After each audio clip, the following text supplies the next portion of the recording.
Bismillah. Assalamualaikum warahmatullahi wabarakatuh.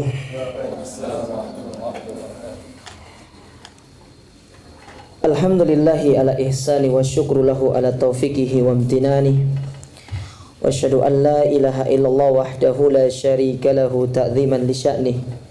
Wa asyhadu anna Muhammadan ad-da'i ila ridwani. Allahumma salli wa sallim wa ala alihi wa ashabihi wa ikhwani. Kaum muslimin wal muslimat, ikhwan dan akhwat, para jamaah yang semoga senantiasa dirahmati Allah. Alhamdulillah, puji dan syukur kita panjatkan kepada Allah Subhanahu wa taala atas segala nikmat yang Allah berikan kepada kita, terkhusus di kesempatan yang berbahagia ini, sehingga dengan nikmat-nikmat tersebut Allah taala mempertemukan kita dalam kegiatan ini, kegiatan yang luar biasa. Ini kegiatan kedua ya dari acara Daurah Pranika. Yang pertamanya itu di Surabaya, dan sekarang kita menyapa Kota Malang. Ya. Tapi saya ganti teman. Kalau di Surabaya dulu saya bersama Al Ustadz Fadlan Fahamsyah. Kalau di Malang di sini saya bersama Al Ustadz Abu Ghazi As-Sundawi hafizahullahu ta'ala. Perlu dipahami bahwasanya mungkin sudah disampaikan oleh atau sudah disinggung oleh Ustadz Abu Ghazi ya. Pernikahan itu adalah satu ibadah yang mulia, ibadah yang sangat agung. Kenapa dikatakan sangat agung? Karena ibadah itu memiliki porsi setengah daripada keimanan. Kata Nabi SAW dalam hadis yang sahih, beliau mengatakan, "Idza tazawwajal abdu faqad istakmala nisfad din." Apabila seorang hamba itu menikah, maka dia telah menyempurnakan setengah dari agamanya. Lalu kata Nabi SAW, "Falyattaqillaha fi nisfil baqi." Maka bertakwalah kepada Allah Ta'ala pada setengah yang lainnya. Nah, hadis ini itu menjelaskan kepada kita tentang kedudukan dari sebuah pernikahan itu.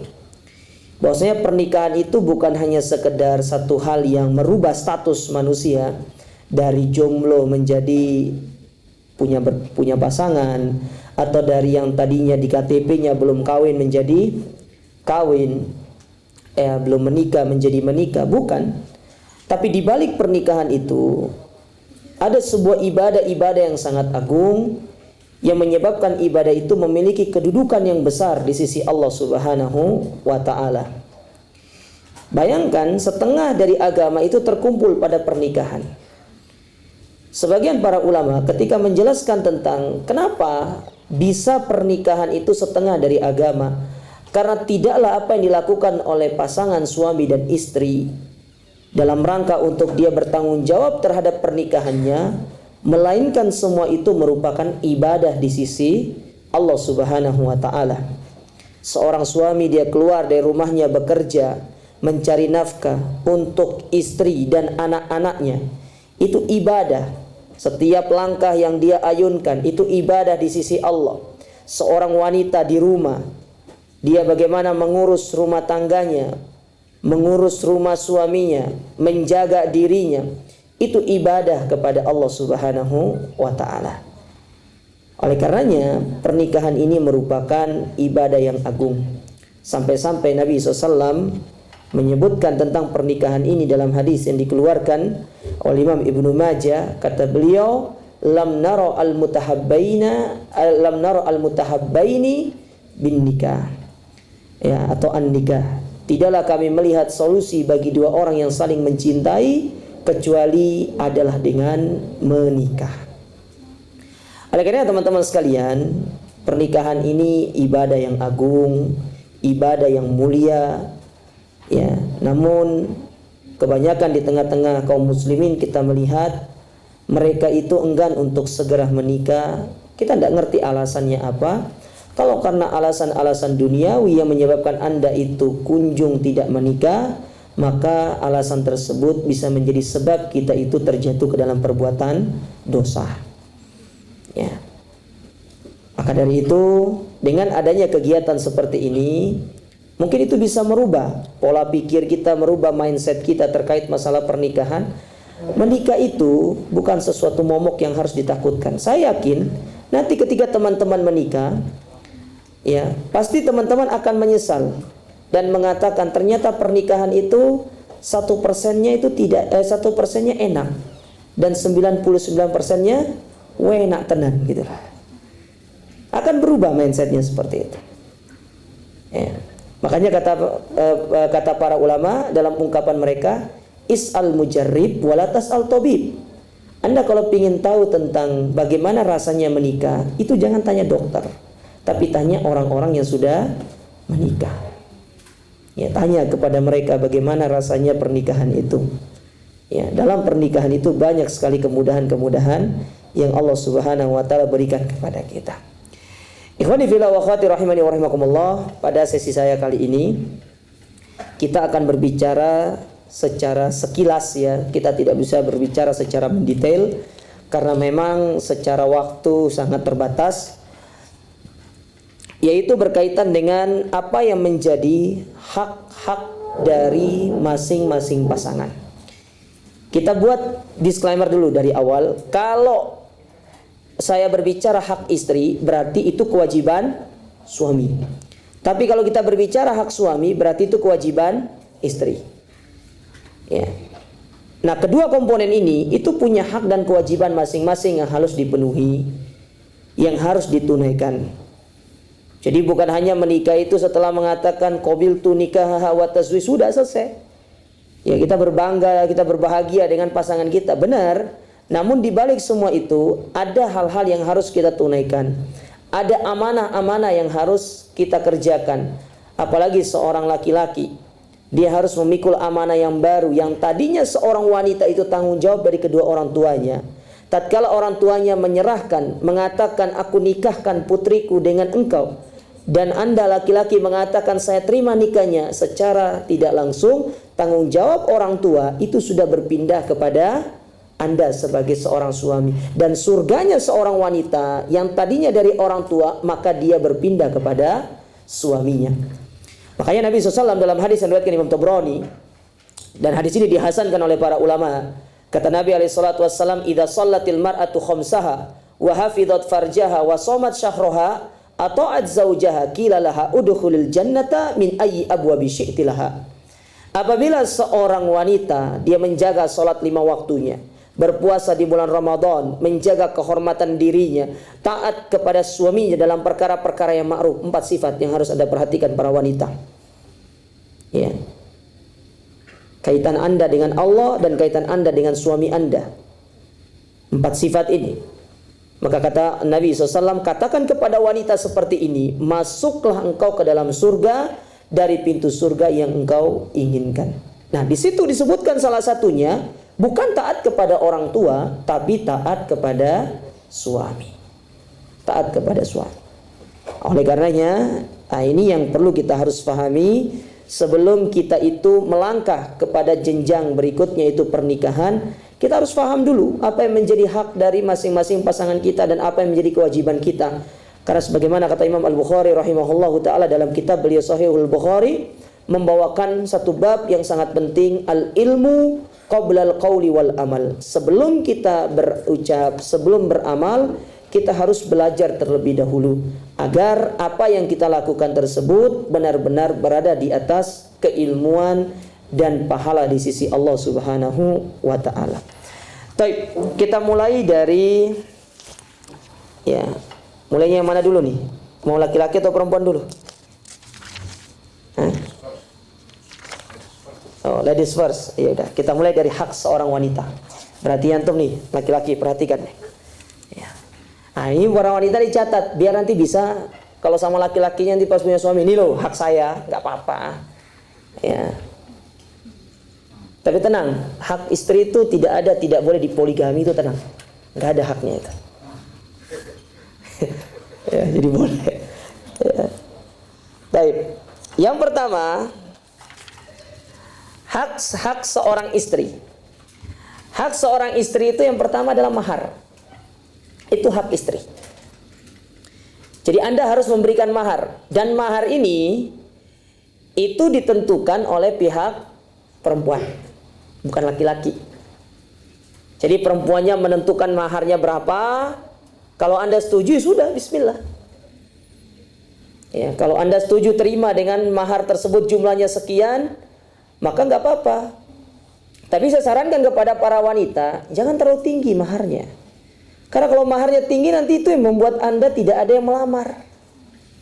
Apa sih yang menyebabkan wanita banyak tidak dilamar sama laki-laki? Kemahalan. Ya, mahal. Saya itu berasal dari keluarga yang sukunya itu suku Bugis. Ada orang Bugis di sini? Sukunya? Ada orang Bugis sini?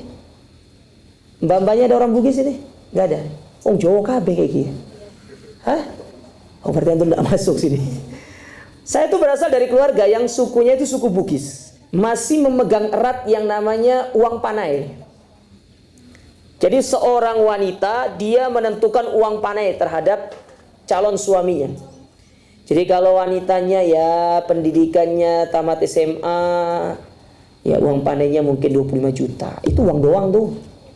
Ya, belum yang lainnya, nanti maskaranya, belum tasnya itu. Pokoknya banyak itu. Ya, kalau wanitanya itu nanti kuliahan S1 uangnya segini. Ya kalau sudah PNS uangnya tinggi. Ya. Makanya para calon suami ini jangan cari PNS. Ya. Jangan cari PNS, mahal. Tapi nggak tahu ya kalau di tempat antum ini. Tempat saya itu mahal. Nah, saya orang yang keluar dari adat itu. Saya tidak masuk dalam adat itu.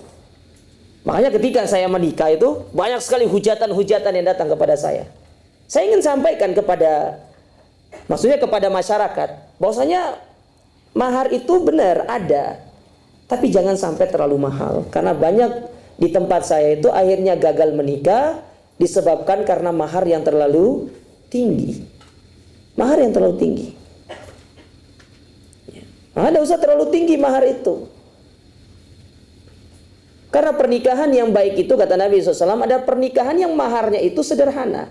Bayangkan Abdurrahman bin Auf ketika dia melamar wanita Ansor, dia hanya memberikan mahar 1 buah cincin emas kalau nggak salah itu. Kecil cincin emasnya itu. Tidak berat. Ya, tidak berat. 1 buah emas kecil diberikan kepada wanita Ansor, menikah dia. Dan itu pernikahan yang diberkahi oleh Allah Subhanahu wa taala. Namun sekali lagi perlu digarisbawahi, bukan berarti wanita tidak boleh menentukan mahar, boleh. Karena Allah taala berfirman dalam surat An-Nisa ayat yang keempat, apa kata Allah? Wa atun nisaa saduqatihinna nikhla. Berikanlah kepada wanita itu mas kawin sebagai pemberian yang penuh kerelaan. Jadi mahar itu Anda memberikan secara rela, bukan karena terpaksa. Jadi kalau Anda tidak mampu para lelaki untuk memberikan mahar sesuai dengan permintaan, Anda boleh mengajukan banding. Ya, banding ya. Bahasa yang lain apa? Hah? Apa? Tawar. Tawar menawar lah pokoknya ya. Yang penting jadi nikahnya gitu loh. Boleh mengajukan banding, nggak apa-apa.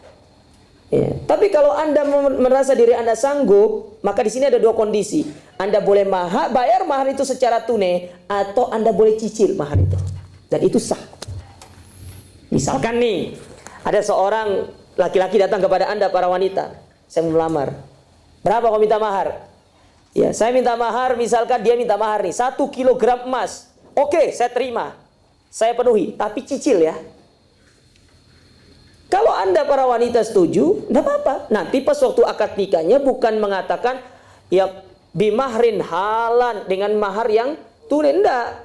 Tapi Anda mengatakan saya terima nikahnya fulana bintu fulan dengan mas kawin dibayar kredit.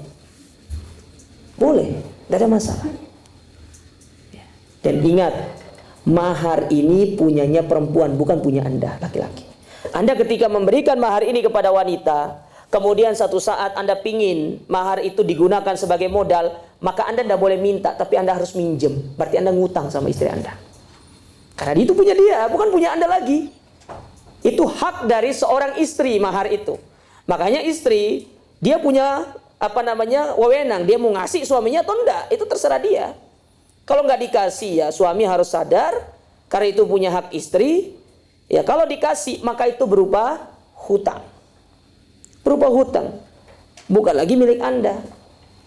Ya, makanya emas yang Anda berikan sebagai mahar, cincin, kalung, segala macam, itu punyanya istri, bukan punyanya suami.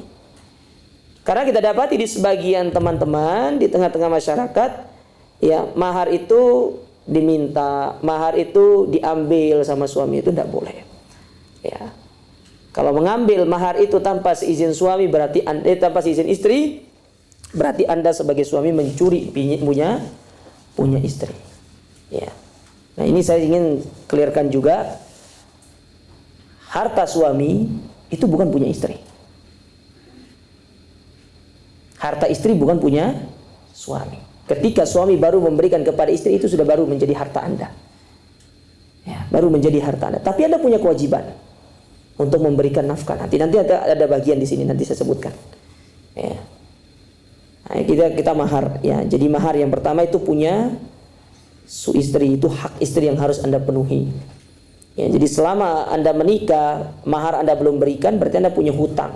Berarti Anda harus tunaikan mahar tersebut. Yang kedua, di antara hak daripada istri,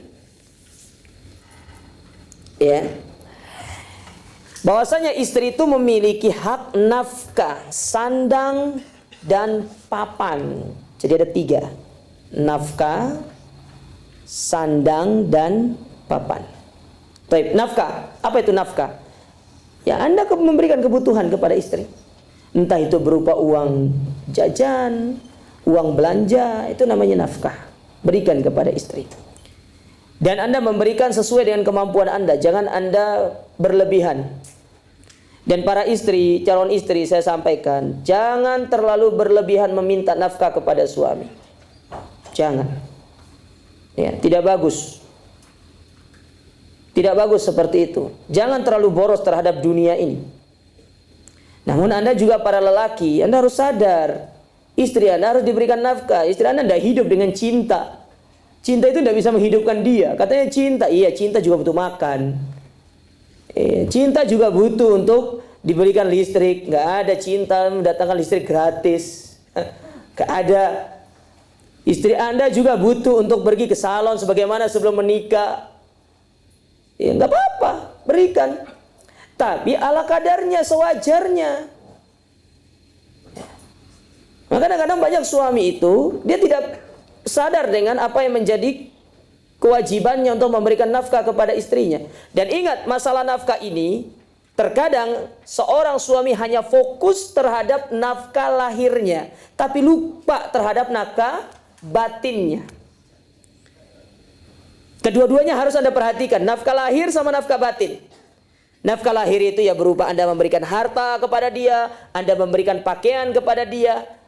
Tapi yang paling utama nafkah batin. Apa itu? Pengajaran agama kepada istri Anda.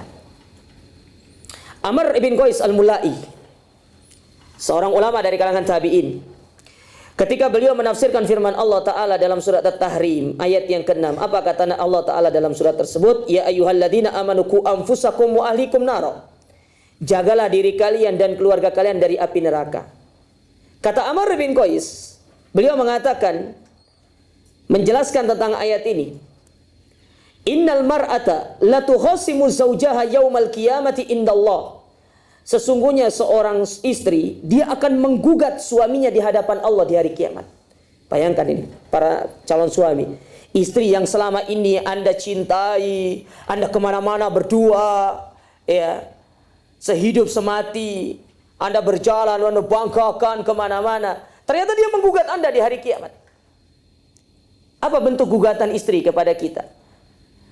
Kata Amr melanjutkan ucapannya, hadza zauji la yu'allimuni wa la yu'addibuni wa ya'tini bihubzis suq. ini suamiku ini ya Allah, dia hanya fokus untuk memberikan aku nafkah lahir, memberikan aku harta, memberikan aku kehidupan dunia, tapi tidak pernah mengajariku agama, tidak pernah mengajarku tentang akhlak, tidak pernah mendidik aku terkait masalah kebaikan-kebaikan dalam Islam. Aku pakai jilbab enggak pakai jilbab, enggak sholat, enggak diperhatikan, hanya sibuk materi-materi dunia diberikan, digugat. Makanya kata para ulama, tidak cukup hanya memberikan, Anda memberikan, nih deh uang jajananmu, ini uang bulananmu, tidak cukup. Tapi Anda harus mengajarkan agama, mengajarkan pendidikan Islam kepada mereka. Karena itu bagian daripada nafkah seorang suami kepada istrinya. Maka Anda para istri, tuntut suami Anda kalau Anda tidak diajarkan agama oleh mereka. Tuntut. Ya. Anda jangan mau hanya diberikan duniawi. Tuntut kepada suami Anda. Daripada Anda tuntut di akhirat, lebih baik tuntut di dunia. Dunia itu gampang, selesai, clear. Suami sadar ngajak istrinya nanti, ngajarin istrinya. Makanya Anda pun harus mempersiapkan diri Anda dengan ilmu agama. Gimana Anda mau mengajarkan istri Anda Anda tidak paham ilmu agama? Sebagaimana kata orang Arab mengatakan faqidu syai' la yu'ti. Orang nggak punya tidak bisa memberi. Anda nggak punya ilmu, gimana Anda mau mengajarkan kepada istri Anda? Maka harus belajar. Syukur-syukur kalau Anda bisa berjalan berdua menuju majelis ilmu, pergi kajian, boncengan berdua, naik Astrea rasa ninja, nggak apa-apa. Astrea rasa ninja, seolah-olah dunia ini milik Anda berdua, yang lainnya ngontrak semua, nggak apa-apa sudah. Nggak usah peduli apa kata orang, yang penting Anda berdua berada di atas kebaikan. Anda jangan mau hidup di bawah bayang-bayang komentar orang. Jangan. Anda itu budaknya Allah, bukan budak komentar manusia. Dengar komentar orang begini, ikut begini. Dengar komentar orang begini, ikut begini.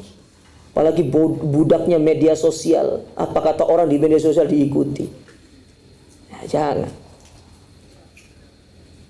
Jadi nafkah itu bukan hanya sekedar harta, tapi Anda memberikan secara ilmu agama. Begitu pula hak istri sandang. Sandang itu apa? Pakaian. Anda beli baju, istri beli baju. Iya. Anda beli apa misalkan celana, istri belikan. Tidak apa-apa. Anda beli 2, dia beli 1, nggak apa-apa. Yang penting Anda belikan. Jangan dibelikan pakaian. Wah, aneh. Anda kalau pingin lihat istrinya cantik, ya butuh modal. Hari gini nggak butuh modal ya, nggak ada orang balas hari ini. Orang pergi kamar mandi aja bayar 2.000. Anda pingin istri Anda kelihatan cantik, kelihatan elegan. Kalau sampai rumah Anda melihat seperti bidadari misalkan, ya Anda harus memberikan kepada dia, memberikan pakaian. Jangan nanti pas sebelum nikah, wanitanya kelihatan rapi, indah, tapi setelah menikah nanti istrinya nggak pernah dirawat, nggak pernah di segala macam. Abu Darda radhiyallahu taalaan pernah ditegur sama Salman Al-Farisi. Kenapa? Karena Abu Darda nggak pernah perhatian sama istrinya. Dia hanya sibuk sholat malam. Sampai-sampai istrinya nggak pernah kelihatan bagus. Sampai Salman mengatakan kepada Ummu Darda, ya Ummu Darda, kok engkau kelihatan lusuh? Bukankah engkau adalah seorang wanita yang kelihatan elegan, cantik? Kata Ummu Darda simpel, tanya tuh sama kakakmu itu, sama Abu Darda. Dia tidak pernah perhatian sama aku. Dari situ ditegur Abu Darda dengan mengatakan, ya Abu Darda, innal li ahlika haqqan. Sesungguhnya keluargamu punya hak untuk kau tunaikan. Termasuk itu, belikan pakaian, memberikan dia yang terbaik. Anda pingin setiap pulang ke rumah istri kelihatan cantik, ya jangan nanti pulang ke rumah nanti ketemu sama ternyata mak lampir yang buka pintu. Rambutnya kayak mak lampir. Iya. Masa setiap buka pintu Anda melihat istri Anda pakai daster yang sudah ditambal 7 kali? Belilah pakaian yang baik. Tapi para wanita ya juga jangan terlalu boros beli pakaian. Di rumah sudah 7 lemari pakaiannya. Gamis hitam 1 lemari, gamis warna navy 1 lemari, apalagi itu? Ini gamis pesta, subhanallah. Itu gamisnya aja 7. Ya, 7 lemari, belum tasnya, belum sepatunya. Ya. Nah, ini berlebihan juga, nggak usah terlalu berlebihan. Ala wajarnya. dan kita berpenampilan bagus, itu tidak apa-apa. Kata Nabi SAW, Innallaha jamil yuhibbul jamal. Allah itu suka keindahan, karena Allah itu maha indah. Maka Anda berupaya untuk terlihat indah, itu tidak apa-apa, itu bagus. Dan memang muslim itu harus kelihatan indah. Cuma bedanya, kalau istri harus kelihatan indah di hadapan siapa? Suaminya, itu bedanya. Jadi kalau Anda keluar rumah, nggak perlu pakai pakaian yang kelihatan bagus. Nanti di depan suami, ini nggak mau ke pasar pakai pakaian bagus, padahal mau ketemu ikan. Tapi penampilannya subhanallah, tabarakallah, kayak mau ketemu orang pejabat itu, padahal mau ketemu ikan. Piro regane, Mbah? Iya. Pulang-pulang akhirnya pakaiannya bau ikan. Harus dalam rumah baru keluar sama suami baru kelihatan bagus. Ya. Nah, jadi berikan hak ini, pakaian ini belikan. Ya. Dan Anda membelanjakan harta untuk istri itu tidak ada ruginya. Apa yang kita keluarkan untuk keluarga kita itu tidak akan pernah ada ruginya. Demi Allah, saya merasakan demikian. Ya, saya merasakan demikian. Lelahnya kita memberikan untuk istri, untuk anak-anak kita, demi Allah tidak ada ruginya.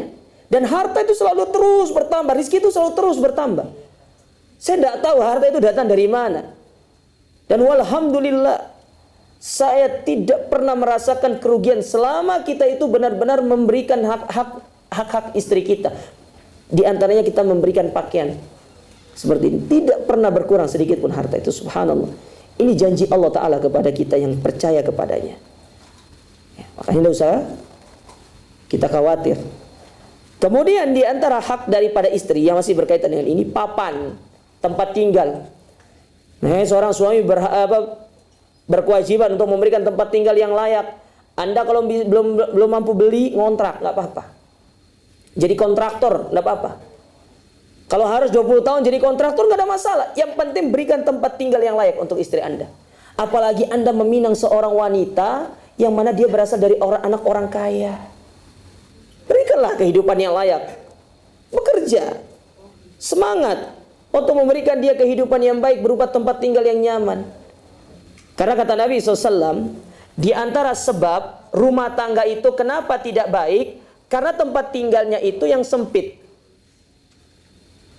Nabi pernah menyebutkan ada 3 sebab yang menyebabkan kehidupan orang itu dikatakan dia sial. Sebenarnya nggak ada sih kesialan itu. Cuma andai kata ada kesialan itu terletak pada 3 hal. Yang pertama al-maskanud dhayyik namanya, tempat tinggal yang sempit. Anak 10 tapi tinggal di kos-kosan, akhirnya tidurnya kayak pindang. Ya. Cari tempat tinggal yang nyaman, yang layak. Anda kalau belum bisa ngontrak rumah yang besar, yang kecil. Makanya saya sangat menyarankan, tidak di sini tapi di Surabaya, saya sering menyarankan kepada para lelaki, Anda kalau sudah menikah, usahakan sudah punya tempat tinggal meskipun itu kontrak. Anda selesai ijab kabul, Anda bawa istri Anda ke rumah, ke kos yang Anda sewa. Itu Anda lebih mulia di hadapan orang tua Anda, mertua Anda.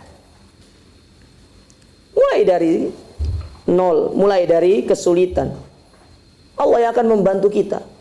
Jangan berharap kepada manusia, berharap itu sama Allah. Meskipun mertua Anda orang kaya, jangan berharap kepada mertua Anda. Meskipun orang tua Anda kaya, jangan berharap kepada orang tua Anda, tapi berharap kepada Allah Ta'ala dalam mendidik dan membiayai istri Anda ini. Kesalahan seorang yang menikah dalam masalah ini, dia berharap kepada keluarganya, berharap kepada mertuanya untuk diberikan harta oleh orang tua atau mertua, jangan. Tapi berharap kepada Allah Ta'ala. Allah yang akan membantu kita. Tidak usah khawatir. Ya, banyak sekali kemudahan-kemudahan yang akan Anda dapatkan, wahai para suami. Nah, itu poin yang kedua. Yang ketiga, di antara hak dari seorang istri, ya,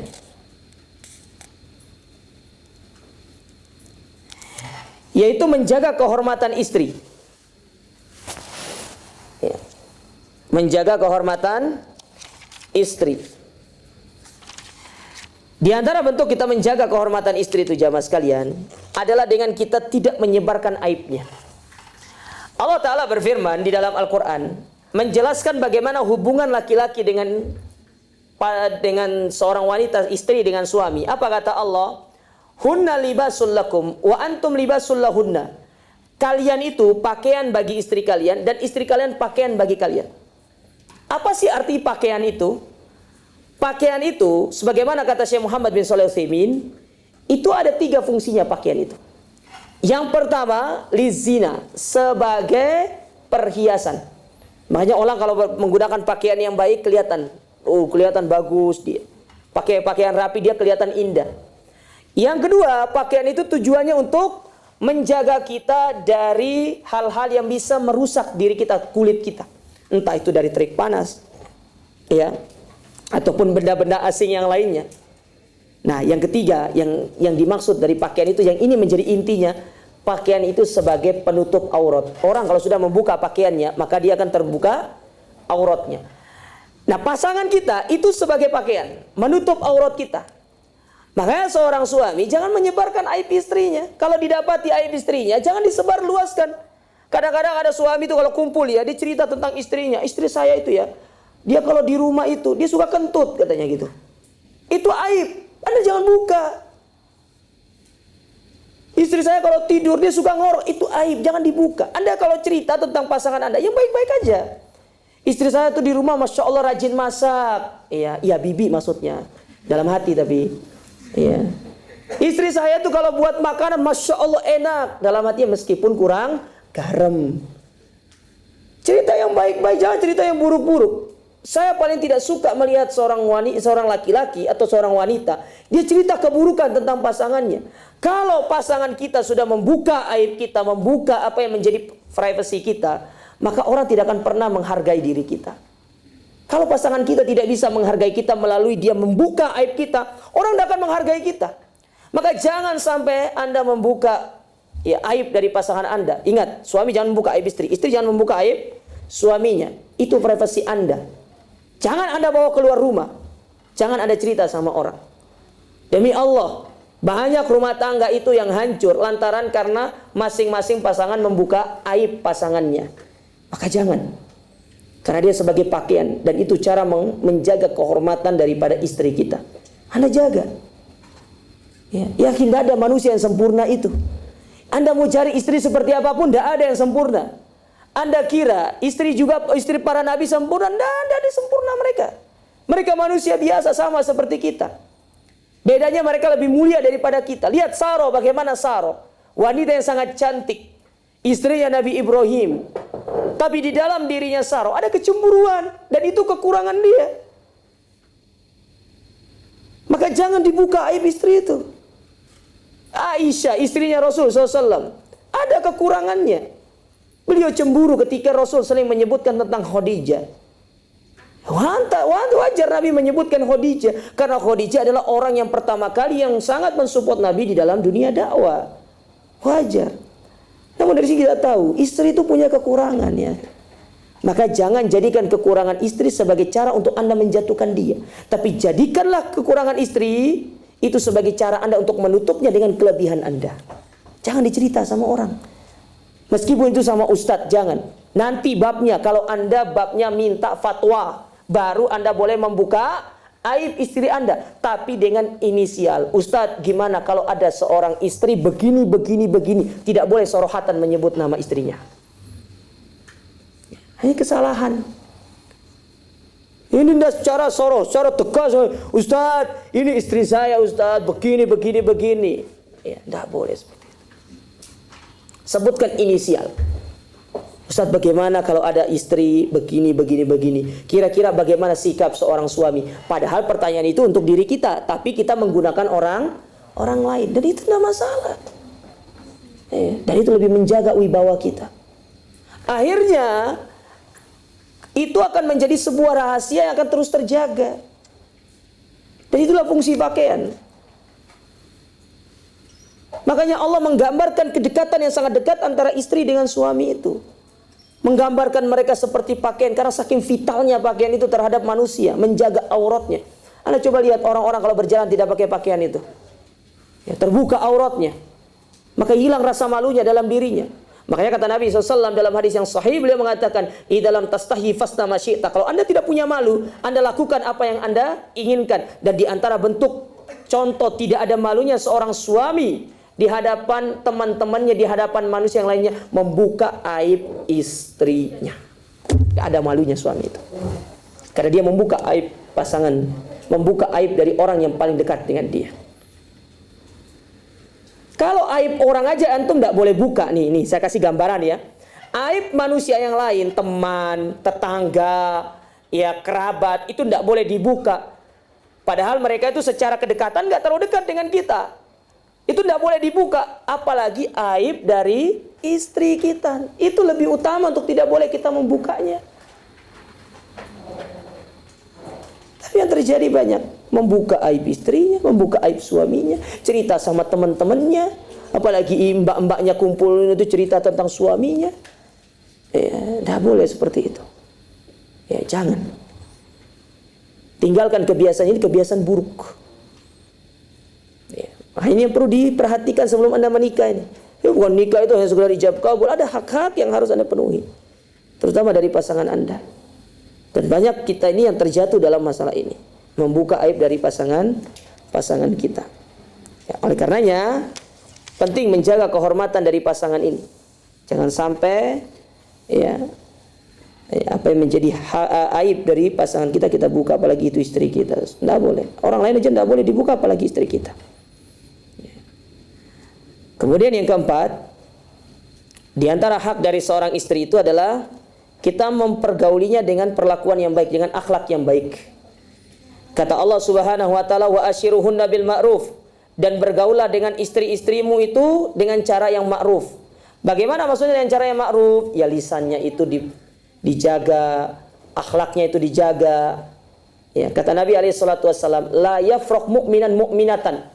Tidak boleh seorang mukmin dia mencela mukminah yang lainnya, artinya kepada istrinya. In kariha minha ruhulukon rodiya minha akhor.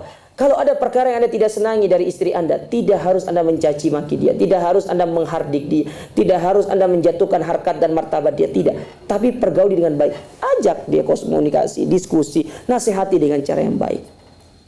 Ya. Saya mau kasih tips sama antum, calon suamian. Anda kalau ngomong sama perempuan, itu jangan bawa dalil, nggak didengar Anda. Nggak didengar. Mau tahu caranya? Anda ajak dia ke mall, suruh pilih tas baru, baju baru. Setelah itu nasihati, didengar sama istri Anda. Ya. Coba. Benar ibu-ibu? Ibu-ibu. Mbak-mbak? Benar tidak? Iya benar. Kurang kompak ini. Benar atau enggak? Ya. Sekarang bilang enggak, nanti di rumah. Tuh dengar kata Ustadz itu. Anda jangan ngomong dalil sama istri Anda, sampaikan ya. Istriku kata Nabi SAW riwayat Bukhari. Tidak paham mereka itu.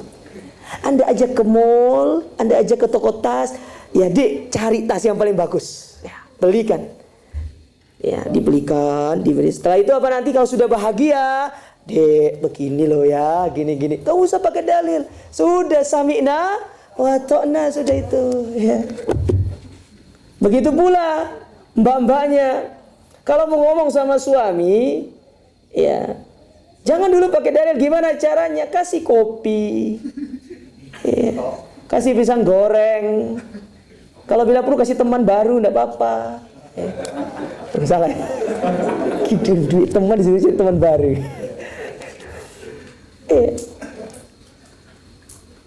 Angkat dia dulu. Setelah itu baru sampaikan. Karena dia ini pemimpin. Pemimpin itu ada caranya menasehati. Laki-laki itu sifat dasarnya tidak senang didikte dia, apalagi didikte oleh istrinya, nggak senang dia. Setuju nggak? Setuju nggak? Sangat. Kayaknya yang belum sudah nikah semua nih. Ada yang tamu juga. Ya.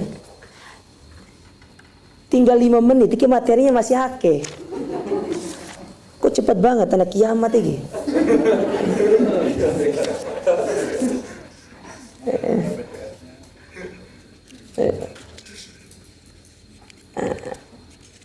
Jadi bergauli dengan baik, akhlak dijaga. Suami itu dijaga lisannya, jangan kasar, jangan berkata kasar. Apalagi istri Anda adalah berasal dari keluarga yang orang tuanya tidak pernah marah, tidak pernah mencaci maki dia. Anda tidak boleh, ya, tidak boleh seperti itu. Anda harus mengeluarkan kata-kata yang baik. Kata Nabi SAW, khairukum khairukum li ahli. Aku adalah sebaik-baik untuk keluargaku dan kalian yang terbaik untuk keluarga kalian. Nabi itu adalah orang yang tidak pernah memarahi istrinya. Tidak pernah memarahi istrinya. Kita berapa kali memarahi istri kita? Ya, Anda belum, karena belum nikah soalnya. Hah? Sering ya? Sudah berapa kali sering bilang tak poligami loh ya? Ya. Itu termasuk menyakiti perasaan istri itu. Ya. Nah, ini sering kita terjadi. Akhlak itu penting. Makanya seorang mukmin itu harus menjaga akhlaknya kepada istrinya. Ya. Tak boleh dia sembarangan untuk dia berbicara kepada istrinya. Ya. Nah, ini perlu dijaga. Tapi yang terakhir, di antara hak dari seorang istri, karena kita sudah diberikan ultimatum ini ya. Ini kalau yang punya lebih dari satu sih, yaitu berlaku adil di antara para istri. Ini kalau yang punya lebih dari satu. Tapi kalau antum punyanya satu, ya gimana antum mau berlaku adil? Ya. Nanti lebih ke arah berlaku adil terhadap anak. Ya. Dan ingat, keadilan dalam Islam itu yaitu memberikan sesuatu itu sesuai dengan haknya, bukan menyamaratakan. Itu adil dalam Islam. Kayak contoh misalkan Anda punya anak 3 atau 2 ya, satunya SMA, satunya SD. Anda tidak boleh memberikan uang jajan yang sama kepada mereka, karena itu namanya menyamaratakan. Tapi memberikan sesuai dengan kebutuhan, itu namanya adil. Sesuai dengan kebutuhan. Bukan memberikan sama. Kalau sama itu menyamaratakan. Islam tidak mengenal namanya menyamaratakan, tapi Islam itu mengenal yang namanya keadilan. Wada'u syai' fi maudi'ihi, meletakkan sesuatu pada tempatnya, itu namanya adil. Ya. Nah, ini hak dari istri. Dan itu kewajiban suami. Apa saya lanjutkan hak suami? Lanjut dulu ya. Ya. Nah, di antara hak suami, tidak banyak kok hak suami itu. Ya, memang nggak banyak wajib hak suami itu, makanya Anda jangan nuntut banyak. Yang banyak itu hak istri. Suami itu tidak banyak haknya, sedikit. Ya, taib. Di antara hak suami satu, dan ini kewajiban istri, taat kepada suami dalam perkara yang ma'ruf, yang baik. Misalkan suaminya menyuruh kita melakukan kebaikan, lakukan. Selama itu tidak bertentangan dengan syariat. Karena ingat, ya, ada batasan kita taat kepada manusia itu, kepada suami kita. Jadi hanya dalam perkara yang baik-baik saja. Suami menyuruh kita sholat, itu kebaikan, lakukan. Suami menyuruh kita untuk menjaga diri ketika kita ditinggalkan, Anda harus melakukan. Dan itu adalah kewajiban Anda sebagai istri. Ya, makanya dalam hadis tadi Nabi SAW mengatakan di poin yang keempat, wa ta'at zaujaha, dia taat kepada suaminya dalam perkara yang ma'ruf. Ya, dia taat kepada suaminya. Jangan nanti suaminya bilang sama istrinya nanti, "Dek, katanya cinta sama abang." "Iya bang, kenapa?" "Pergi ambil mangga tetangga dulu." "Iya, boleh." Iya, nggak boleh. Nah, gimana sikap istri di situ? Bilang sama suaminya, "Abang, daripada saya ambil, sini uangnya tak belikan." Jangan mentang-mentang Anda suami bilang sama kamu, katanya cinta sama aku. Ya, cinta itu tidak menyuruh kepada perbuatan yang buruk, ya, kepada kebaikan. Ya. Jadi Anda harus mentaati dia dalam masalah yang baik, ya, dalam kebaikan. Termasuk dalam hal ini kalau suami mengajak Anda kepada jalan Allah, Anda harus ikut. Disuruh pakai jilbab, misalkan kalau Anda berjilbab harus ikut. Ya. Disuruh untuk misalkan menggunakan pakaian yang lebih bagus, harus ikut selama itu adalah bentuk ketaatan kepada suami yang ma'ruf. Kalau ya perkara yang tidak ma'ruf, maka jangan. Ya, misalkan suami menyuruh untuk istrinya membuka aurat, ini tidak boleh. Bahkan dalam kondisi itu kata para ulama, bolehnya seorang istri mengajukan khulu kalau suaminya menyuruh kepada perbuatan yang buruk. Boleh mengajukan khulu, cerai maksudnya, gugatan cerai. Jadi bukan talak ya, tapi khulu. Ini bedanya. Kalau suami menjatuhkan ke istri namanya talak. Tapi kalau suami menggugat istri menggugat suaminya, itu namanya khulu. Ya, khulu. Karena alasan-alasan syar'i. Contoh, mungkin suaminya itu ya tidak sholat, dinasihati nggak mau, dia nggak mau rumah tangganya itu hanya sekedar ya indah di dunia, tapi di akhirat justru akan buruk, maka dia boleh untuk mengajukan khulu, meminta cerai kepada suaminya. Tapi tetap yang menjatuhkan talak itu adalah suami, bukan istri. Ya, tetap yang menjatuhkan cerai itu adalah suami, bukan istri. Menjatuhkan talak itu adalah suaminya. Ya, mungkin suaminya tadi itu menyuruh buka jilbab, menyuruh menampakkan aurat, maka boleh untuk mengajukan khulu, karena dia menyuruh istrinya pada perkara yang diharamkan oleh Allah Ta'ala. Makanya pandai-pandai memilih calon pasangan itu. Seperti tadi sudah disinggung ya sama Ustaz Abu Ghazi. Ya. Calon suami itu tidak banyak kriterianya, cuma 2. Agamanya bagus, akhlaknya bagus. Anda tidak perlu tanya datang pakai apa, datang pakai Mercy kah, BMW kah. Nggak perlu tanya itu. Yang penting akhlaknya bagus, agamanya bagus, bismillah. Dia akan bertanggung jawab. Karena dia mengerti apa yang menjadi kewajiban dia seorang suami kepada istrinya. Maka Anda sebagai suami, perbaiki diri Anda. Belajar. Ya, tingkatkan kualitas diri Anda. Anda ingin mendapatkan seorang wanita yang, Ustaz, saya ingin cari wanita yang cantik, kemudian kaya, nasabnya bagus, agamanya bagus. Tolong carikan Ustaz. Kalau ada wanita yang 4 kriteria terpenuhi, Ustaz duluan, bukan jamaahnya. Ya. Paham? Ustaz duluan. Masalahnya nggak ono. Gak ada. Anda pingin dapat seorang wanita, Ustaz saya pingin dapat seorang wanita hafal 30 juz. Ditanya, juz berapa Anda hafal? Oh 30 juz, tapi juz 30 tapi belum selesai Ustaz. Iya. Ya. Maksudnya Anda beli cermin besar-besar di rumah, Anda ngaca. Iya. Itu maksudnya. Iya. Baik. Jadi taat kepada suami itu dalam perkara yang ma'ruf. Yang kedua, di antara hak suami dan ini kewajiban istri, menjaga rahasia suami. Sebagaimana tadi saya sebutkan, menjaga rahasia. Harus dijaga rahasianya itu. Ya, karena suami itu cerita kepada siapa sih yang paling banyak? Kepada istrinya. Jangan cerita pada istrinya. Maka jangan ceritakan kepada orang lain. Ya, saya sering dapati obrolan ibu-ibu itu di Surabaya itu, subhanallah. Ibu-ibunya kalau sudah cerita tentang suaminya, waduh. Ya. Itu tidak bagus seperti itu. Ya. Tidak bagus. Baik, kemudian yang ketiga, yaitu di antara hak suami memenuhi ajakan suami dalam rangka untuk melakukan hubungan suami istri, kecuali kalau istrinya lagi berhalangan. Ya.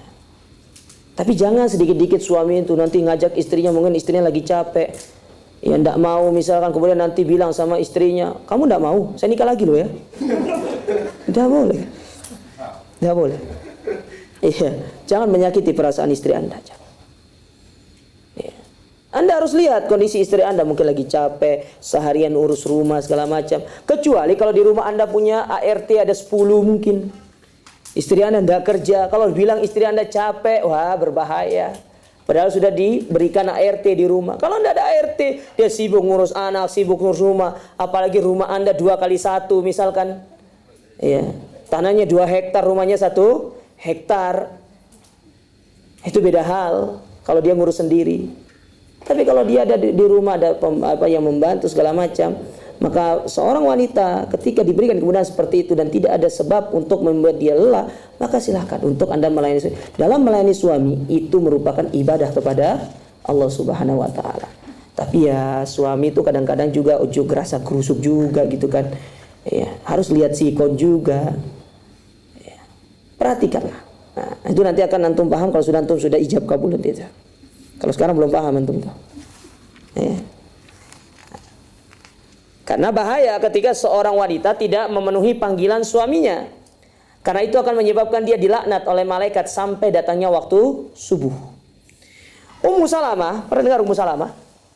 Ummu Salamah itu seorang wanita yang sangat sayang kepada suaminya. Sampai-sampai kalau dia berbuat kesalahan kepada suaminya, dia tidak akan tidur sampai suaminya memaafkan dia. Sampai bilang sama Abu Salamah, ya Abu Salamah, aku tidak akan tidur malam ini sampai kamu memaafkan aku. Kalau kita beda punya istri itu. Dia yang salah, harusnya dia minta maaf. Enggak, kebalik kita yang minta maaf. Kalau kita enggak maafkan, kemudian mau tidur, dia yang tidur duluan, istri itu. Ya, karena Pak mau tidur ya sudah, enggak apa-apa. Ya, ini enggak boleh seperti ini. Wanita itu harus tahu. Ya, ini Ummu Salamah seperti itu. Ya. Makanya ini harus dijaga ya masalah ini. Jangan sampai suami itu marah lantaran karena kita tidak memenuhi panggilannya. Baik. Kemudian yang terakhir ya, di antara hak suami yaitu menjaga rumah, harta serta anak-anaknya. Nah, ini bagian daripada hak suami dan itu kewajiban istri. Menjaga rumah. Bagaimana maksudnya menjaga rumah? Jangan Anda terima tamu yang bukan mahram Anda kalau tidak ada suami di rumah. Jangan terima. Meskipun di teras, tidak boleh terima. Meskipun itu sepupu Anda, tidak boleh. Karena kata Nabi SAW, alhamu maut. Sepupu itu adalah kematian. Betapa banyak pasangan di luar sana saya dapati, suaminya cerita sama saya, Ustadz, istri saya selingkuh sama sepupu saya. Tak boleh. Maka kalau ada sepupu Anda datang telepon, ya, sepupu suami Anda, sepupu Anda datang ke rumah, telepon padahal suami Anda lagi di luar, saya pengen ke rumah, bilang, jangan datang sampai suami saya datang. Dan tidak usah terima. Ipar pun demikian, tidak boleh. Tak boleh. Adik dari suami Anda nanti tidak boleh Anda terima kalau tidak ada suami Anda di rumah. Kecuali satu, kalau dia datang sama ibu mertua Anda. Kalau dia datang sendiri jangan terima. Dan Anda laki-laki jangan bermudah-mudahan dalam masalah ini. Jangan nanti, ya udah nggak apa-apa pergi aja ke rumah, ada kakakmu di rumah. Oh jangan, hati-hati. Asyaiton lakum adu mubin. Setan itu musuh yang nyata bagi kalian. Betapa banyak orang gak sadar terjadi hal-hal yang tidak diinginkan di satu rumah karena orang itu berhusnuzon. Oh itu kan iparnya, gak mungkin ngapa-ngapain. Oh kita gak ngerti. Bisa jadi iparnya jatuh cinta sama istri kakaknya. Oh gak ngerti kita. Ya, makanya harus diperhatikan masalah ini. Jangan bermudah-mudahan. Ya. Maka Anda harus berpesan kepada istri Anda, jangan terima. Anda juga harus tegas sebagai seorang istri. Meskipun itu adik ipar Anda, jangan Anda terima. Ya, sampai suami Anda ada di rumah, itu lebih aman. Ya, itu lebih aman. Kecuali kalau yang datang itu teman perempuan Anda, nggak apa-apa. Tapi tetap izin sama suami. Pak, Bang, nanti teman saya datang. Boleh nggak ke rumah? Boleh. Kalau bilang boleh, boleh silakan. Kalau suami Anda bilang nggak boleh. Karena temannya kalau datang itu suka ngajak gibah nanti. Iya. Nggak boleh. Kalau bilang suaminya nggak boleh, maka Anda harus taat. Mungkin ada alasan tertentu yang menyebabkan kenapa teman Anda tidak boleh datang dan tidak diizinkan oleh suami. Ada sebabnya. Nanya. Ya. Ini menjaga rumah maksudnya. Jangan masuk orang lain ke dalam rumah. Harta. Gimana cara menjaga harta? Ya jangan membelanjakan harta itu pada perkara yang sia-sia. Ya, meskipun harta itu sudah diberikan kepada Anda, tetap Anda harus menjaga harta itu dengan baik. Ya, ketika suami mengamanahi Anda untuk belanja, ini uang belanjamu untuk 1 bulan ini loh untuk uang dapur. Anda list uang dapur itu apa kebutuhan. Jangan nanti ya daftar belanjanya beli lombok sekilo. Beli bawang berambang merah, bawang putih sekilo, segala sudah lengkap catatannya. Sampai di pasar atau mungkin pergi supermarket, ternyata lewat depannya ada toko tas yang lagi promo. Akhirnya dikurangi, yang dari sekilo jadi setengah kilo. Akhirnya supaya dapat dana supaya beli tas gitu. Anda boleh. Itu bagian daripada amanah. Kalau Anda mau, Anda gunakan uang yang diberikan dari uang yang lain. Yang itu menjadi hak Anda. Dan Anda tidak perlu izin sama suami kalau sudah diberikan sama suami itu. Itu sudah menjadi hak Anda. Apalagi Anda punya gaji, tidak perlu Anda izin kepada suami. Ya, makanya istri itu ya, suami jangan bilang sama istrinya, kan gajimu juga punya aku, enggak. Apalagi istri tidak boleh bilang sama suaminya, gaji suami itu punya istri. Yang menjadi punya istri itu kalau sudah diberikan. Kalau sudah dikasih, itu punya istri. Berarti milik sendiri-sendiri? Iya. Tapi ada uang bersama. Mana contoh uang bersama? Ya uang belanja, uang kebutuhan rumah. Itu uang bersama namanya. Ya. Tapi ada yang menjadi uang pribadi. Ya, tidak boleh untuk masing-masing mengklaim. Ya, karena yang kita dengar di luar sana selama ini, harta istri punya istri, harta suami milik istri. Berarti nggak punya suami berarti. Masa suami kalau mau pakai harta izin dulu sama istrinya? Ya, nggak ada seperti itu. Islam tidak mengajarkan demikian.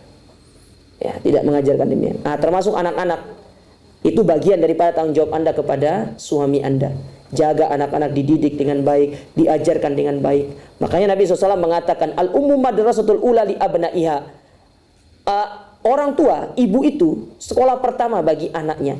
Maka Anda sebagai seorang wanita, terutama calon ibu, mungkin Anda masih ada yang mahasiswi, apa segala macam.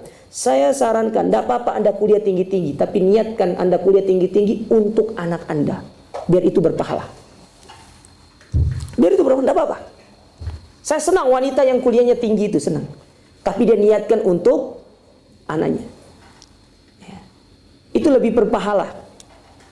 Daripada Anda ngajar orang lain, Anda ngajar orang lain, itu benar, pahala jariah. Tapi nggak ada ceritanya, Anda mengajar orang lain, kemudian dia akan menjadi salah satu 3 disebutkan oleh Nabi SAW. Yaitu sodaqotun jariyah, wal ilmu yuntafa'u bi, wa waladun solihun yad'ulah. Walad yang soleh itu terlahir dari Anda mengajar kepada dia tentang ilmu agama yang baik. Dan itu diawali dari ibunya yang bagus.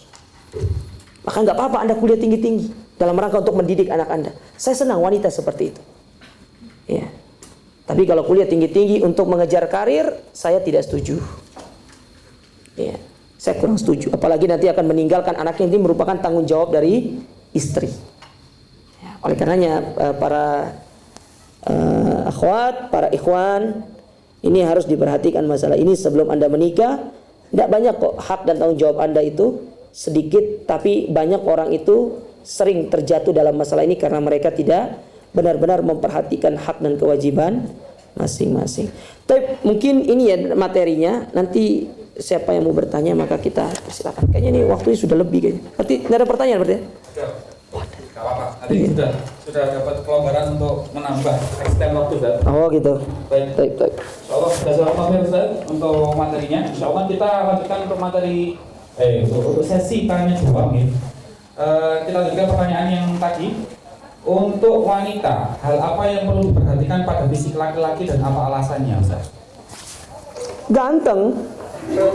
Wajar ya? Wajar itu. Fisik dulu. Iya.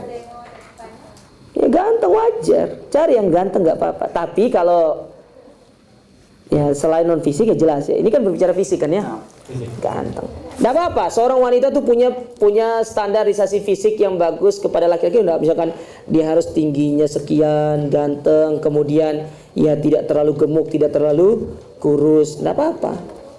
Itu perspektif, itu wajar. Tapi kalau tidak ketemu sesuai dengan kriterianya, maka cari yang mendekati. Artinya kalau tidak ada akar, tidak ada rotan, akar pun jadi gitu loh. Kalau Anda terus mencari tidak ketemu temu, akhirnya jadi apa? Perawan tuwe, ya, lama nikah. Ya, tenang, nanti semua itu Allah yang atur sudah. Ya, Allah memudahkan segala urusan kita dengan berbagai macam liku pernikahan. Allah memudahkannya. Dan alhamdulillah sampai sekarang semua secara kebutuhan terpenuhi. Allah yang memudahkan. Kita bergantung kepada Allah Ta'ala, tidak bergantung kepada manusia. Ya, kita selalu bersyukur kepada Allah. Dan Allah memberikan kemudahan itu kepada kita. Padahal kalau dipikir, andai kata istri saya bekerja, mungkin secara ekonomi kita akan lebih sangat mapan. Mungkin mapan ya. Tapi bagi saya ekonomi saya sekarang lebih mapan daripada kalau istri saya bekerja. Ya. Pernah itu istri saya, dia bekerja akhirnya harus lembur malam, ikut piket malam. Bagi saya, saya nikah tuh harus ada yang menemani saya di malam hari. Nah, saya berikan pilihan, kamu kerja, saya tinggal kamu di sini. Tapi kalau mau ikut saya, apa yang kamu dapatkan, saya berikan. Tapi mungkin tidak bisa langsung. Tapi Allah yang akan memberikan itu secara cepat atau lambat. Makanya Anda lelaki, Anda harus punya prinsip seperti itu. Begitu pula Anda seorang wanita, Anda pilih. Ya. Boleh Anda bekerja selama Anda tidak menyia-nyiakan hak dari suami Anda. Makanya saya sarankan tadi, cari pekerjaan yang Anda itu lebih mudah menjadikan Anda tetap menjalankan hak dari suami. Tenang, semua itu akan diridhoi oleh Allah Ta'ala. Nggak ada bisnis itu atau usaha itu yang Anda seperti membalikan telapak tangan. Nggak ada. Lelah itu harus ada, capek itu harus ada. Ya, nggak bisa orang mau jadi sukses, mau tinggi itu tiba-tiba simsalabim adabkan, nggak ada kayak gitu. Abdurrahman bin Auf menjadi seorang yang kaya raya, dia harus menempuh perjalanan yang panjang untuk menjadi semua itu. Ya. Itu harus Anda pahami. Ya. Dan insya Allah semua itu akan diberikan kemudahan oleh Allah Subhanahu wa Ta'ala. Baik, lagi. Ada klausul jangan takut miskin jika menikah. Akan tetapi kita bekerja dan menabung dalam waktu yang lama agar mapan dan untuk mahar serta persiapan haji dan lain-lain. Apalagi lebih mulia jika para tamu walimah tidak memberi amplop dan memberi makan orang miskin. Apakah kita beranggapan bahwa menikah membuat kita miskin dan tidak percaya terhadap Allah? Ini konsep pemikiran yang keliru. Orang kaya, orang menikah itu orang yang akan dikayakan sama Allah. Kata Nabi SAW, salasun haqqu alaihinna, ahaqqu alaihim aunullah. Ada 3 orang yang berhak untuk ditolong oleh Allah Ta'ala. Di antaranya, ar-rajulu yuridul afaf, yaitu seorang yang an-naki yuridul afaf, seorang yang menikah karena ingin dia menjaga kehormatannya. Allah akan tolong dia. Tolong dari sini, yang pertama tolong dari sisi menjaga pandangan, menjaga kemaluan, dan tolong yang kedua tolong dari sisi finansial. Ya. Tapi ingat, sekali lagi saya katakan, tidak seperti membalikan telapak tangan. Tidak instan gitu loh. Tetap Allah akan tolong. Cepat atau lambat Allah akan memberikan kemudahan-kemudahan itu. Ya. Yang penting kita yakin sama Allah Ta'ala, kita melakukan sesuai syariat, kita ibadah kepada Allah Ta'ala. Cepat atau lambat Allah akan memberikan pertolongannya kepada kita. Karena kata Allah Ta'ala, inna nasrallahi qarib. Sesungguhnya pertolongan Allah itu sangat dekat. Dekat pertolongan Allah itu. Nah, ini konsep yang keliru seperti ini. Menikah itu tidak akan miskin, justru itu akan memperkaya kita. Ya. Nikah, kalau belum nikah rezekinya 1, nikah rezekinya 2, lahir anak rezekinya 3, anak lagi 4, lahir lagi anak 5, 10 anak berarti tambah 10 rezekinya. Ya. Saya tidak bilang nikah lagi loh ya. Ya. Semakin bertambah anggota keluarga, semakin bertambah banyak rezeki ini. Kita jangan mau kalah seperti orang-orang dulu. Orang-orang dulu tuh ya, mereka tidak sekolah kebanyakan. Anaknya 10, anaknya 15. Ya. Mereka menghidupkan anaknya itu dari bekerja di sawah. Bisa tuh jadi orang. Ya, banyak yang sukses anaknya itu. Masa kita kalah sama mereka? Apalagi kan banyak di antara kita yang Masya Allah secara pendidikan juga bagus. Masa kita kalah sama mereka? Semua itu sebenarnya kembali kepada Allah. Yakin kita sama Allah, tawakal kita sama Allah. Berserah diri kita kepada Allah, itu yang paling penting itu. Makanya kata Nabi SAW, ketika menjelaskan orang-orang yang bertawakal itu, memperumpamakan seperti burung. Kata Nabi SAW, ya, lau annakum tawakkaltum haqqa tawakkuli la razaqakum kama yarzuqut thair yaqdu khimasan wa yarahuna bitona. Orang yang bertawakal berserah diri kepada Allah Ta'ala dengan sebenar-benarnya, maka dia akan diberikan rizki dari arah yang tidak disangka-sangka. Seperti seekor burung keluar di pagi hari dalam keadaan perut kosong, kembali di sore hari dalam keadaan perut kenyang. Burung itu tidak sekolah. Ada ceritanya sekolah burung. S1 burung, S2, gak ada. Jangan mau kalah sama ayam. Lihat ayam itu. Pernah ada lihat betina mengayomi anaknya 10 dengan pejantan? Tidak ada. Yang ada itu betina ketika digauli sama pejantan cari betina yang lain. Ini betina kasihan, ngerem sendiri, betelor sendiri, netesin sendiri, ngurus anaknya sendiri. Tidak ada headline koran mengatakan telah terjadi ayam gantung diri. Ya, induk ayam gantung diri karena tidak mampu mengurus 10 anaknya. Gak ada kayak gitu. Kalah sama ayam. Gak ada seperti itu. Allah akan mengayakan kita. Jadi tidak usah khawatir. Ya, itu konsep yang keliru tadi itu. Ya, perlu direvisi. Ya, nanti sidang lagi itu nanti. Insyaallah terakhir nih pertanyaan. Ya. Oh, masih ada. Ada lagi? Selesai. Oh, selesai. Alhamdulillah. Satu kali pertanyaan terakhir ya.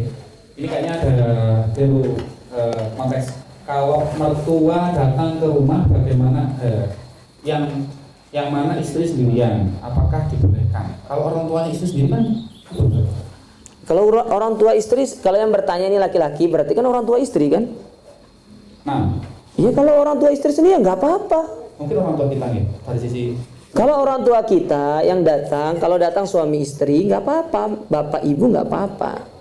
Kalau bapak aja sebaiknya jangan, bapak mertuanya sebaiknya jangan. Ya, kalau bapak sendiri yang datang nggak apa-apa. Tapi kalau bapak mertua sebaiknya jangan.